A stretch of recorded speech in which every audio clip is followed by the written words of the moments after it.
This video is sponsored by Adam and Eve. You can use code HONEST for 50% off one item, plus free shipping in the US and Canada. Some exclusions may apply. 20% of their profit goes to fight the spread of HIV around the world, and they have 24/7 customer service and a no-hassle return. So if you ever feel the need to embrace your inner eroticism, do so at a discount.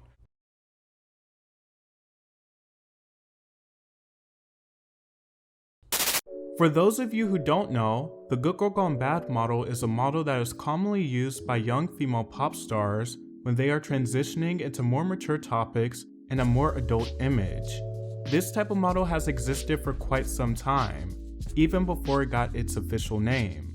There are moments in popular culture pre-MTV and the video era where this model could also apply. But some of the most notable figures this formula derived from in the video era is Janet Jackson's Control album, Mariah Carey's Butterfly, Britney's Britney, Christina Aguilera's Stripped, and it is most commonly associated with Rihanna nowadays in her Good Girl Gone Bad album, where she completely shifted her image and sound and became more risque. Obviously, Lil Nas X is not a young female pop star, but I think a lot of the things utilized in his transformation can be referred back to this specific model. Make no mistake though, even though there may be some similarities, Lil Nas X has blazed his own trail and done so effectively. Lil Nas X had an unprecedented rise when Old Town Road broke through in 2019 and became the biggest hit of all time, topping the charts for 19 consecutive weeks.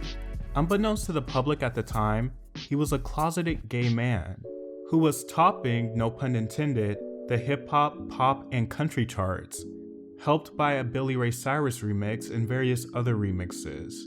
Many people didn't know how to process Old Town Road or how to categorize it, but the overall gist of the song is that it is fun, it is lighthearted, and even family-friendly. It was propelled by meme culture, and honestly initially made Lil Nas X seem more like a character rather than an artist. It was one of those songs that everyone could dance to. It's cross-generational, and has the same effect as a popular line dance song. His follow-up Panini perfectly performed like any song would, coming off of such a huge smash. And then, he also came out as gay, which was a brave thing to do. Coming out when you're being accepted into notoriously conservative music institutions, like country music and hip-hop music, could have certainly negatively affected his career. After Panini though, there was a bit of a sluggish period for Nas, where he was still trying to completely move past the Old Town Road hype, with songs like Rodeo and Holiday, but I don't think those songs pushed hard enough to really demand the type of attention he wanted. Nonetheless, they were gradual stepping stones to Lil Nas X's watershed moment in 2021, when he released Montero, Call Me By Your Name. I think Lil Nas X realized early on that to come into himself as an artist and completely break away from the Old Town Road image, that he would have to push some buttons and show that he was more than that. Old Town Road was the beginning of a career and the beginning of a hitmaker, but Montero was a true introduction to Lil Nas X as an artist.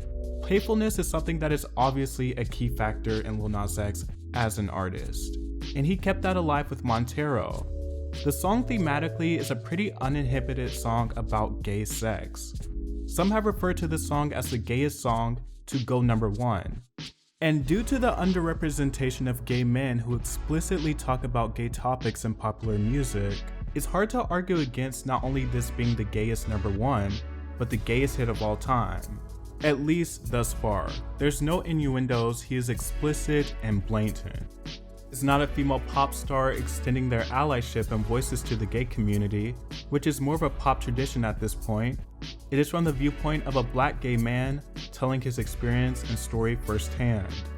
The real outrage with this moment from Lil Nas X came from the polarizing music video, where he famously gave Satan a lap dance, snapped his neck, and crowned himself.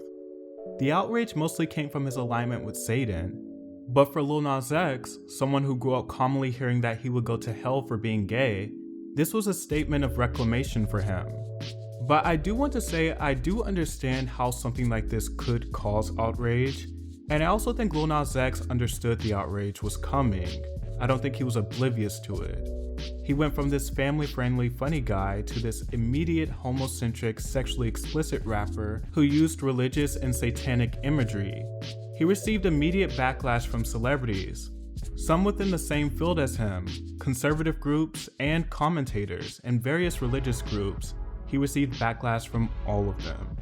This moment was also coupled with the satanic shoes, which allegedly featured a drop of human blood, which, to be fair, was a bit much. I understand why something like that can be off-putting, especially with the human blood thing. But once again, I think he was just in full throttle, looking to completely reinvent himself and cause as much controversy as he could. It was something that was necessary. Retrospectively viewing this video, even though it wasn't that long ago, it's kind of funny that people took it so seriously, because it was so over the top, so wild and animated and non-threatening for a viewing experience that it's kind of hard to understand why people were literally fuming over it. I understand the reactions being confused or thrown for a loop, but given how cartoonish the video is, it's funny that people were so upset over it. It hints to meme culture, it's playful, and doesn't have a super serious aura about it. It was a genius marketing move. In a way, I kind of view this moment as his own like a prayer moment. Obviously, they have different end goals considering it was Lil Nas X's embrace of his sexuality and Madonna's embrace of a more mature direction. But the religious imagery, the boundary-pushing music videos, the public outrage, and an unmistakably unforgettable pop culture moment leave these two having some parallels. But how truly groundbreaking Montero was cannot be understated. Whether you like or dislike the song or music video, it shed a new light on gay performers and what they could achieve while explicitly talking about their sexuality, in the same way that a lot of heterosexual performers do, while also topping the charts. He followed Call Me By Your Name with Sun Goes Down, a somber retrospective on his upbringing, but what I consider to be Lil Nas X's true gem, and the best song he's released as a single to date, is Industry Baby, his third #1 hit and finest single. To me, it checks all the boxes. It's longer than 2 minutes, it has tasteful anthemic production, and a message and delivery with conviction and charisma. Jack Harlow also delivers a charismatic and playful verse. It's a fine blend of pop rap, and has some funny and nice quotables as well, and also an edgy music video with some nudity. Lil Nas X released his birth name self-titled debut album in 2021, and it keeps to its playfulness while also exploring deeper topics. Dead Right Now is the album's masterpiece, and arguably the best song he's created thus far. It's a genuinely moving song about his tough upbringing and strained relationship with his mother, backed by a quiet and moody trap production. I think the most interesting thing about Lil Nas X in his career is that his debut single had a career's worth of success. It is genuinely amazing that he was able to move away from it, because it did seem like he had all the makings of someone who would be a one-hit wonder. So his debut single was a mammoth hit, but by the time his debut album came out, he had completely reinvented his image, and it has to be one of the quickest turnarounds for a reinvention in popular music.